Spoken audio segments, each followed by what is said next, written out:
Hello dear students, comics ട്യൂട്ടോറിയലിലെ പുതിയൊരു വീഡിയോയിലേക്ക് സ്വാഗതം. ഒരുപാട് വിദ്യാർത്ഥികൾ റിസൾട്ടുമായി ബന്ധപ്പെട്ടിട്ട് കമൻ്റായിട്ടും മെസ്സേജായിട്ടൊക്കെ ഡൗട്ട് ചോദിക്കാറുണ്ട്. അപ്പോൾ അതിൻ്റെ അടിസ്ഥാനത്തിലാണ് ഒരു വീഡിയോ ചെയ്യാമെന്ന് ഉദ്ദേശിക്കുന്നത്. അപ്പോൾ ഇനി വരാനുള്ള റിസൾട്ട് എന്നുള്ളത് സെക്കൻഡ് സെം റിസൾട്ട്, തേർഡ് സെമ്മിൻ്റെ റിസൾട്ട്, അതേപോലെ 6th സെമ്മിൻ്റെ റിസൾട്ട്. അപ്പോൾ ഇനി ആദ്യം വരുന്നത് ഏത് റിസൾട്ടാകും? ഇനി ആദ്യം വരാൻ പോകുന്നത് 6th സെമ്മിൻ്റെ റിസൾട്ടാണ്. കാരണം വാല്യുവേഷന് ഇന്ന് സ്റ്റാർട്ട് ചെയ്തു. ഇനി വാല്യുവേഷൻ ഒരു 4-5 ദിവസം വാല്യുവേഷൻ ഉണ്ടാകും. അത് കഴിഞ്ഞ് അതിൻ്റെ ടാബുലേഷൻ വർക്കൊക്കെ ഒരു മാസത്തിനുള്ളിൽ 6th സെമ്മിൻ്റെ റിസൾട്ട് വരും. അഥവാ ജൂൺ ഫസ്റ്റ് വീക്കിലായിട്ട് 6th സെമ്മിൻ്റെ റിസൾട്ട് വരും. അപ്പോൾ അടുത്തൊരു ക്വസ്റ്റ്യന്, സെക്കൻഡ് സെമ്മിൻ്റെ റിസൾട്ട് എപ്പോഴാകും? അതേപോലെ തേർഡ് സെമ്മിൻ്റെ റിസൾട്ട്. സെക്കൻഡ് സെമ്മിൻ്റെ റിസൾട്ട് വരാൻ അതിൻ്റെ വാല്യുവേഷന് ഇതുവരെ കഴിഞ്ഞിട്ടില്ല. അപ്പോൾ സെക്കൻഡ് സെമ്മിൻ്റെ വാല്യുവേഷന് എന്തായാലും ഈ മെയ് ലാസ്റ്റിലോട് കൂടിയിട്ടൊക്കെ ഉണ്ടാകുമെന്നാണ് പ്രതീക്ഷിക്കുന്നത്. കാലിക്കറ്റ് യൂണിവേഴ്സിറ്റിയുടെ ഈ കലണ്ടർ പ്രകാരം, അക്കാഡമിക് കലണ്ടർ പ്രകാരം ജൂലൈ വരെ, ജൂൺ ലാസ്റ്റ് വരെ സെക്കൻഡ് സെം ഉണ്ട്. അപ്പോൾ അതുകൊണ്ട് ജൂൺ ലാസ്റ്റ് വരെ സെക്കൻഡ് സെമ്മിൻ്റെ ക്ലാസ് നടക്കും. അപ്പോൾ അതിൻ്റെ ശേഷം മാത്രമേ എക്സാം ഉണ്ടാവുള്ളൂ. അപ്പോൾ ജൂലൈയിലൊക്കെ എക്സാം പ്രതീക്ഷിച്ചാൽ മതി. അപ്പോൾ എക്സാമിൻ്റെ മുമ്പ് സെക്കൻഡ് സെമ്മിൻ്റെ റിസൾട്ട് വരും. അഥവാ ഒന്നിരിക്കെ ജൂൺ ലാസ്റ്റിലോ അല്ലെങ്കിൽ ജൂലൈ ഫസ്റ്റിലായിട്ടൊക്കെ സെക്കൻഡ് സെമ്മിൻ്റെ റിസൾട്ട് വരുമെന്ന് പ്രതീക്ഷിക്കുന്നു. ശ്രദ്ധിക്കുക, വാല്യുവേഷൻ ഇതുവരെ തുടങ്ങിയിട്ടില്ല. വാല്യുവേഷൻ വന്നു കഴിഞ്ഞാൽ, അതിൻ്റെ ഡേറ്റ് വന്നു കഴിഞ്ഞാൽ മാത്രമേ കറക്റ്റ് എന്നാണ് നമുക്ക് റിസൾട്ട് പറയാൻ പറ്റുള്ളൂ. ഇനി തേർഡ് സെമ്മിൻ്റെ റിസൾട്ട്.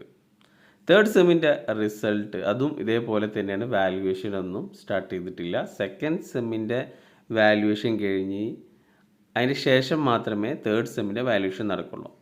അപ്പോൾ സെക്കൻഡ് സെമ്മിൻ്റെ റിസൾട്ട് ജൂലൈയിൽ വരും എന്ന സ്ഥിതിക്ക് തേർഡ് സെമ്മിൻ്റെ റിസൾട്ട് ജൂലൈയിൽ കഴിയും. അപ്പോൾ എന്ന് വെച്ചാൽ തേർഡ് സെമ്മിൻ്റെ റിസൾട്ട് കുറച്ചുകൂടി ഡിലേ ഉണ്ടാകും.